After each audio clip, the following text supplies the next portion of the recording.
Okay, here we go. All right. So I thought I'd grab Polly for Pillow Talk 3 before she wanders off into the Amazonian jungle. Yeah. Yeah.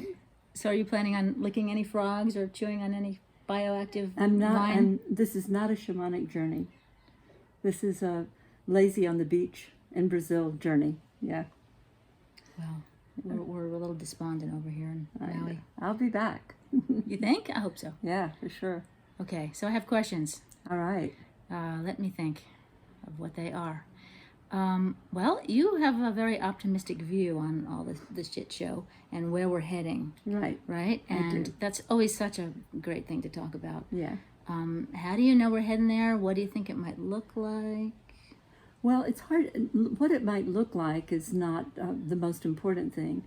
I think the most important thing is to realize what is causing the matter, and that is frequency.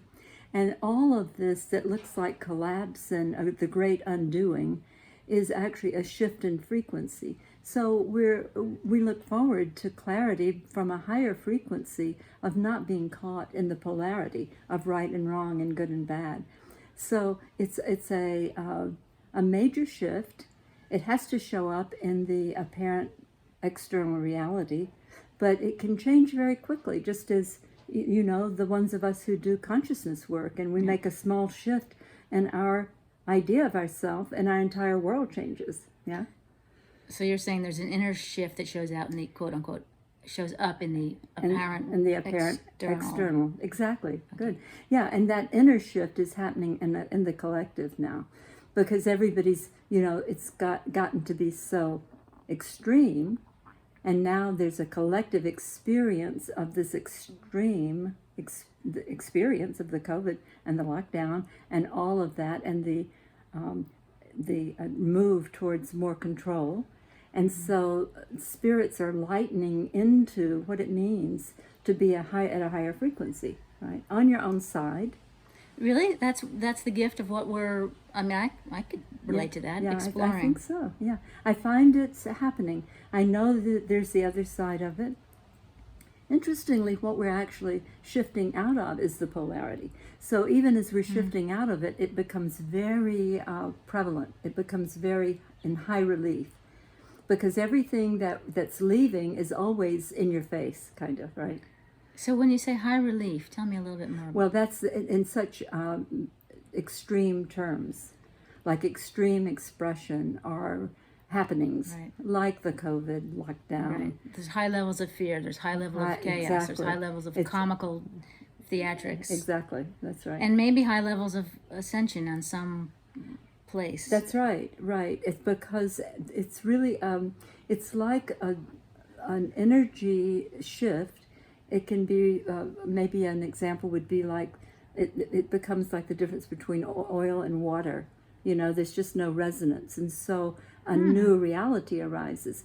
That's what happens in individual experiences when we shift our identity. When we lose the fear, then the reality that arises is totally different, and we think, "My goodness, they've all changed," right? But we, as creators of our reality, we create it through the frequency of our beliefs, basically. So as the fear falls away, and I think that's happening collectively, which was what your question was. Even though it looks like some are hanging on to it for dear life. That's right. Exactly. You still think they're releasing it on some long-term? Well, there's no way to talk about it at the individual level, because that's not the true nature of reality. But there is it's like a dispersion or a movement toward the frequency of love, and the frequency of fear, it will just be creating a reality at the level that it always has. But the frequency of, we've been in a polarity, and so we're the shift is what's happening. And this isn't going meta. We're not just heading for some kind of angelic better world. We're actually rising up out of the whole polarity of good and evil. And that's right, and that creates a different reality. It does, and this is the reason we know that's true, is because it happens individually, and this collective is going through the same kind of thing. And you're sure of that? Yes. Take it to the bank, if there's a bank. Yeah, right. Yeah, right. The local Right. The local exchange. lemonade stand. That's right. Yeah. Well, my second question segues from there. You said something about, or I was actually thinking about, it's about the power of now, and I was thinking about how that's actually, now I've just lost my train of thought. So I'll just get to this specific question, which Sure. is, because clearly there's, the PowerPoint is in the now, and I've had some interesting experiences lately, but I just would prefer hearing your kind of take on why, like what's that Right. about? Right. Well, the reality is that it was the fear-based mind caught in duality that created the linear sequential experience of time. It created the linear sequential experience, and we call it time. We call it time What and space. created it? I thought a bunch of bad guys created the Right, construct. that's right. Well, what created it was the polarity and being caught in the rational analytic mind, which wants to have control. And its best way of having control, because it's caught in fear, is to project a future or to find itself caught in guilt with a past. But we have never been anywhere but right here, right now. And the relaxing into that experience gives you so much connection to possibility, right? Whereas if you're caught in your mind with a future or a past, the limitation is so tight. It's like the linear sequential It's line. held in a way It's from the held. flow of, against the flow in a way of, That's of, right. of the universe. That's right, because it's mind created. And so the experience of being right here, right now with what is, noticing if something doesn't feel good, you've gone into your mind, right? Yeah, and so the power of now is that there's only now, actually. Yeah. And that's where things come from, is the clarity of what's happening. There's something about positioning attention and awareness and That's right. here. Right, you know, there's something That's about right. that. I don't have quite words. Well, what the mind always is habituated to is when it's caught in fear, it goes into worry, it goes into limited, the need for control, whatever version. Which is all fantasy, It's actually. All, and it's all made up. But then the body receives the hit, and we feel the anxiety, or we feel the fear, or we feel the concern, right? Whereas without the mind's input, because we're present right here, right now, the wisdom of the heart arises, and we have this vision of what's in front of us to do, and we have this inspiration. And inspiration, we're not inspired through the rational analytic mind, because its purpose is to control. Yeah. I just had a thought too about why being in the moment is, because that's when we have access to being at home with ourselves. Right. Being elsewhere is elsewhere. We're not at home with ourselves. So so that's where the lost connection just perpetuates in the you know.